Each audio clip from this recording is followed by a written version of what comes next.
There are so many topics to cover when you talk about forestry. Way too many to cover in just one or two videos. So what we want to do is I want to take you and let you see two other practices that you won't see every day. It's something that the public generally doesn't know that goes on.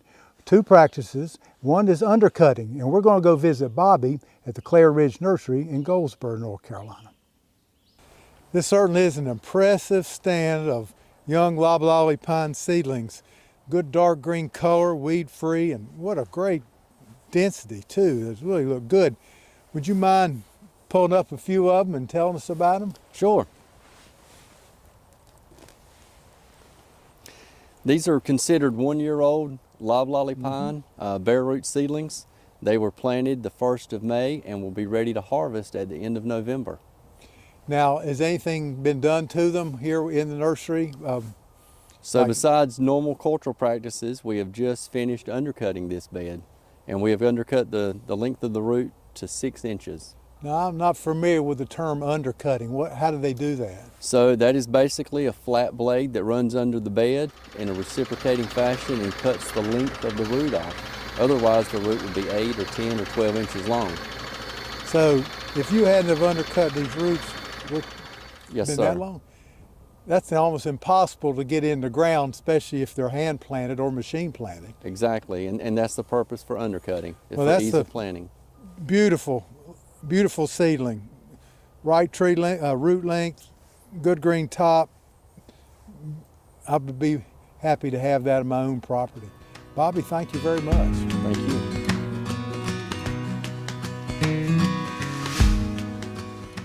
I hope you enjoyed that video as much as I did on undercutting. That's something that I've never seen before, and I suspect you've never seen it either, as they prepare those pine trees to go to planting and to go to our fields throughout North Carolina. So there's another practice I want you to learn about, and that's called grafting. Oh, you're going to say, well, I know all about grafting. Well, yes, grafting is a many centuries old practice in the horticultural world. Grafting fruit trees, peaches, pears, apples, commonplace. We know about that. You probably have trees, ornamental trees in your landscape that were grafted. Very true too with that industry. But did you know we also graft pine trees? I didn't know that. So we're going to visit with Preston at the Claridge Nursery with the North Carolina Forest Service in Goldsboro. Preston, this appears to be maybe 2 or 3 year old loblolly seedling? That's exactly right. All right, let's see what you can do to it. All right, so first thing first, before grafting, I'm gonna prune all these lateral branches out of the way, still leaving some foliage on the main branch. But the idea here is to clean up this tree so that none of the lateral branches are pulling energy away from where I'm gonna be grafting, which is on the main stem.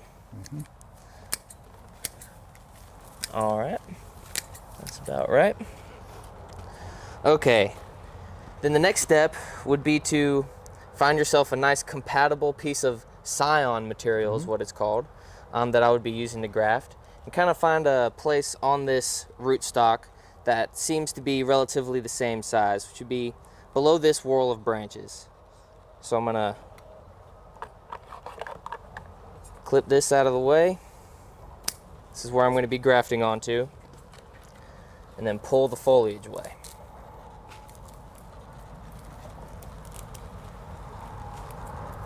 Kind of clean it up a little bit.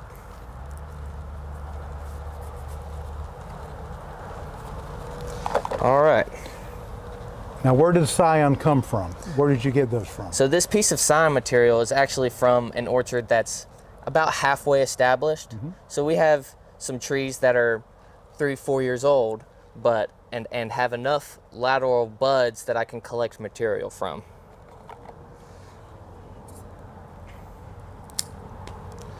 Okay, got a fresh cut. So now the trick is I'm gonna create a V cut down this piece of material to insert into this main stem.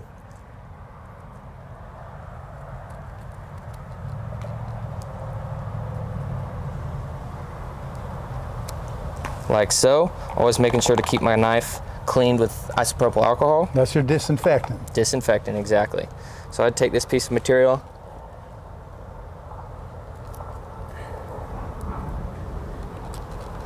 create an incision down the piece of rootstock, about relatively the same size as the V-cut that I made. This one's a little bit long. Insert the cut, making sure to match the cambiums, or what differentiates the water conducting tissue and the sugar conducting tissue. That looks about right. Clothespin it to keep it locked where it needs to be. Take one of these grafting rubbers, wrap it around to keep it tight.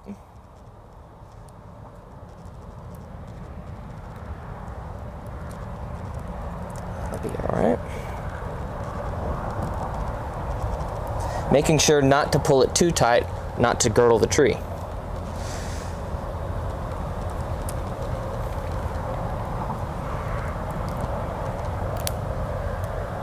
Tie it all together. Now this is a crucial step here. It's got some paraffin wax that is used to lock in the moisture. Because what's going to happen is, as this rootstock sends water and sugars up to this grafting union, it's going to leak out of where I grafted into. Yep. So you want to lock in those moistures.